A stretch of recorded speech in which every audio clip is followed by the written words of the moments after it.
Hey guys, this is Suman your maths teacher. स्वागत है आपका alpha beta study YouTube channel में। गाइस, इस सीरीज में हम कर रहे हैं सीटेट के पेपर में जो मैथ का पार्ट आता है उसके कंप्लीट सिलेबस को revise by the concepts and the formulas.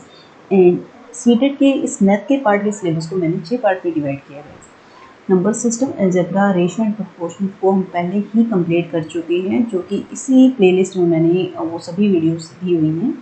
And आज हम डिस्कस करेंगे ज्योमेट्री के बारे में। कोशिश करेंगे कि ज्योमेट्री को 2 पार्ट में कंप्लीट करवा दूँ आपको। ज्योमेट्री के फर्स्ट पार्ट को आज डिस्कस करते हैं, जिसमें हम क्या क्या डिस्कस करेंगे वो इंट्रोडक्शन यहाँ गिवन है।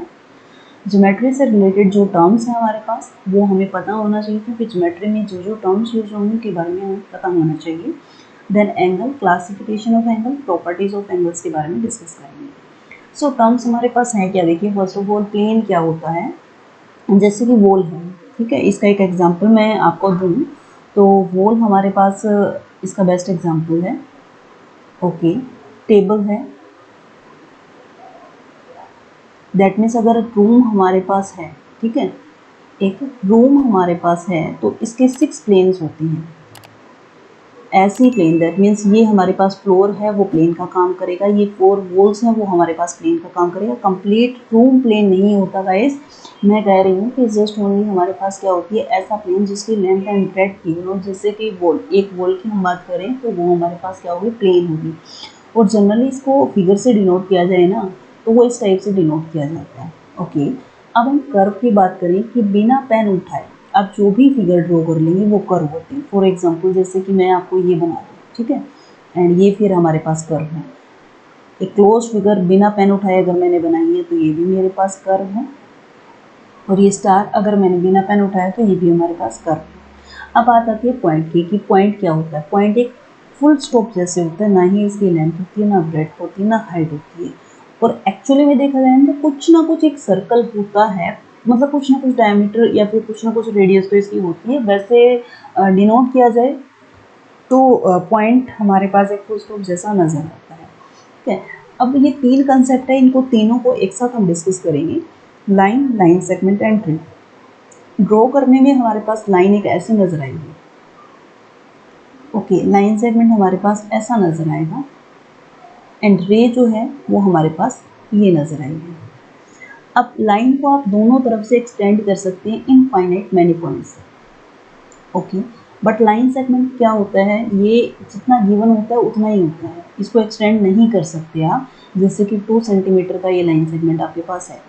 अब रे को भी ये आपके पास क्या होता है, इनिशियल पॉइंट जहाँ से स्टार्ट होती है। जैसे सपोज कीजिए कि हमारे पास सन है और सन से हमारे पास क्या आ रही है, रे आ रही है, तो ये इस पॉइंट से एक्सटेंड हो सकती है। दैट मीन्स लाइन और रे ऐसी दो फिगर, ऐसी दो टर्म्स है हमारे पास जो इनफाइनाइट तक आप उसको एक्सटेंड कर सकते हैं, बट लाइन सेगमेंट को आप एक्सटेंड नहीं कर सकते।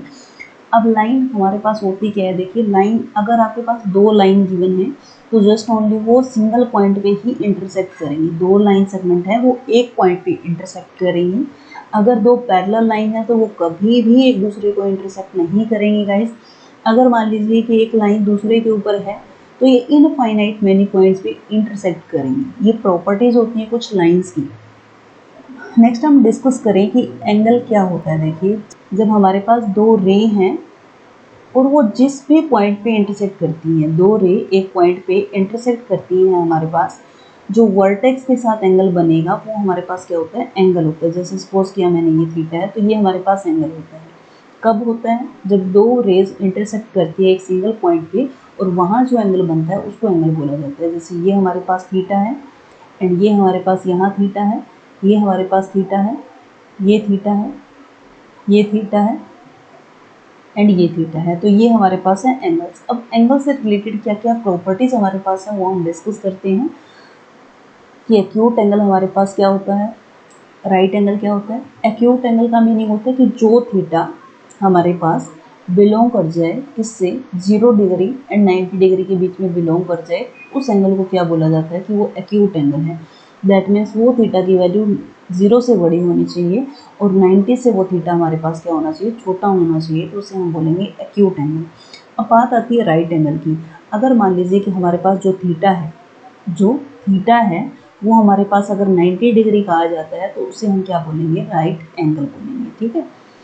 एंड बात आती है फिर ऑब्ट्यूज एंगल की। तो ऑब्ट्यूज एंगल में जो हमारा थीटा है वो बिलोंग करना चाहिए 90 डिग्री से लेकर के 180 डिग्री तक। दैट मीन्स 90 से बड़ा होना चाहिए और 180 से हमारे पास क्या होना चाहिए, छोटा होना चाहिए। तो उस एंगल को क्या बोला जाता है, ऑब्ट्यूज एंगल। दैट मीन्स ये एंगल जो मेरे पास यहाँ है वो क्या होगा, ऑब्ट्यूज एंगल होगा। अब बात आती है स्ट्रेट लाइन की। तो अगर मेरा थीटा 180 के इक्वल है तो उसे हम क्या बोलेंगे, straight line, straight line angle बोलेंगे। अगर मान लीजिए वो एंगल क्या बनता है हमारे पास, 80 डिग्री का बनता है।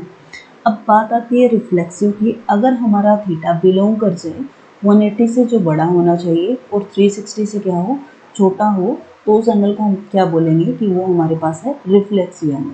जैसे फॉर एग्जांपल यहाँ से ये एंगल बनेगा, ये कंप्लीट एंगल जो बनेगा वो मेरे पास थीटा, दैट मीन्स ये एंगल हमारे पास 180 से बड़ा होना चाहिए बट 360 से क्या होना चाहिए, छोटा होना चाहिए। तो हम क्या बोलेंगे उन एंगल्स को, रिफ्लेक्सिव एंगल।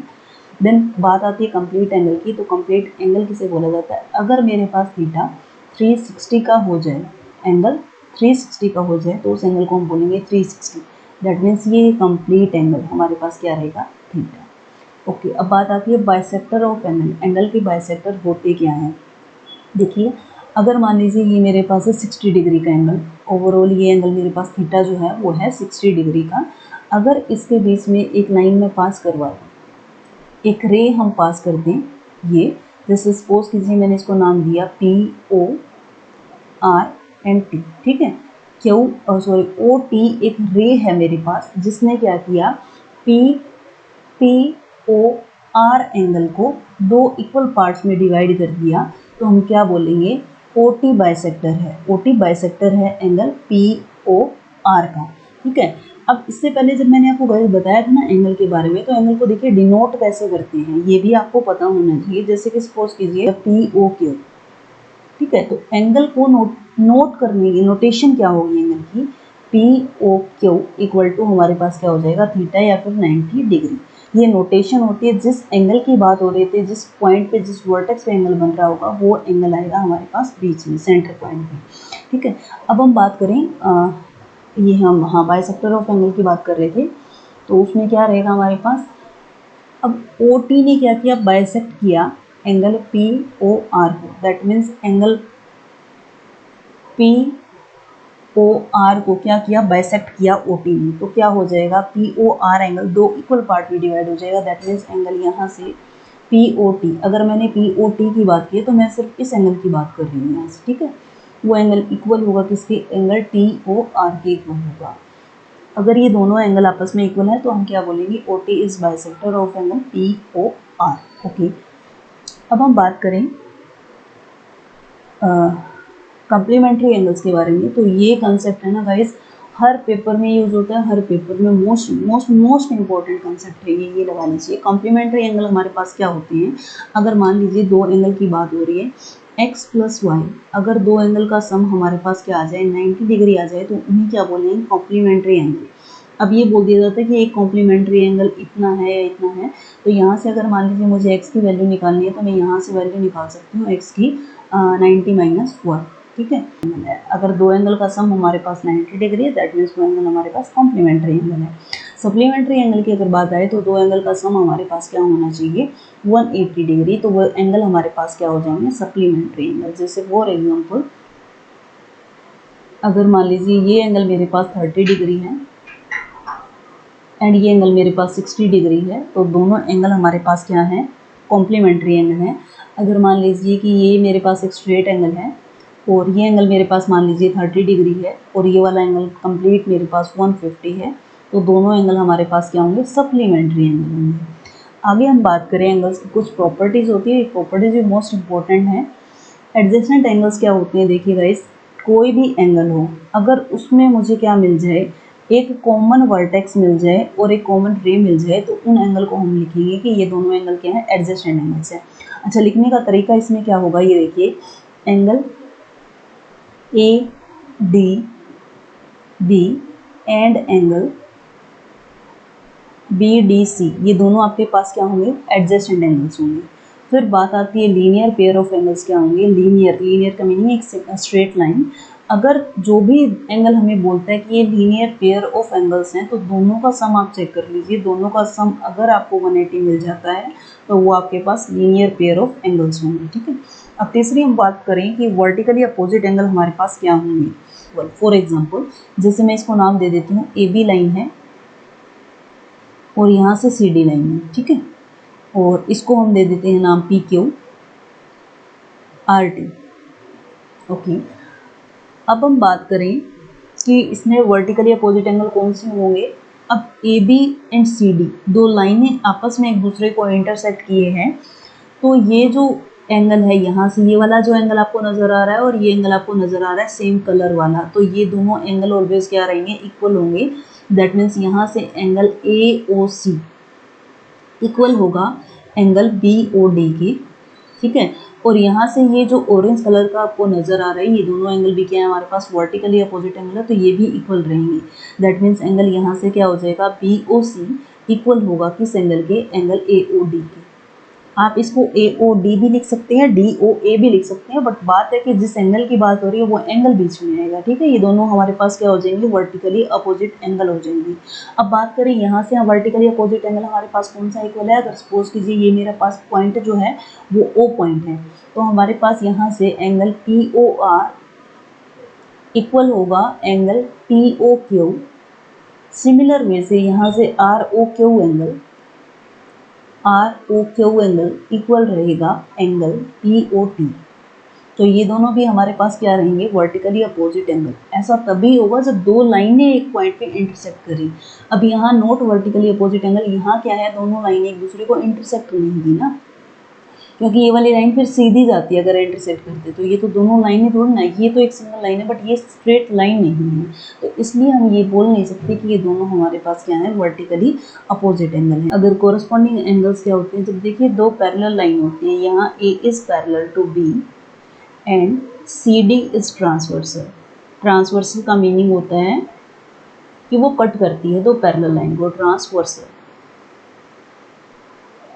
यस, AB है, A और B, A लाइन जो है वो पैरेलल है B के, और CD मेरे पास क्या है, ट्रांसवर्सल है। तब हम कोरस्पॉन्डिंग एंगल्स अगर निकालें तो यहाँ देखिए जो सेम कलर है, दैट मीन्स यहाँ से 1 जो है वो 5 के कोरस्पॉन्डिंग एंगल होगा, 2 जो होगा वो 6 के कोरस्पॉन्डिंग है, 3 7 के कोरस्पॉन्डिंग है, एंड 4 जो है वो 8 के कोरस्पॉन्डिंग एंगल्स। और कोरस्पॉन्डिंग एंगल्स हमारे हमेशा क्या रहेंगे, इक्वल रहेंगे।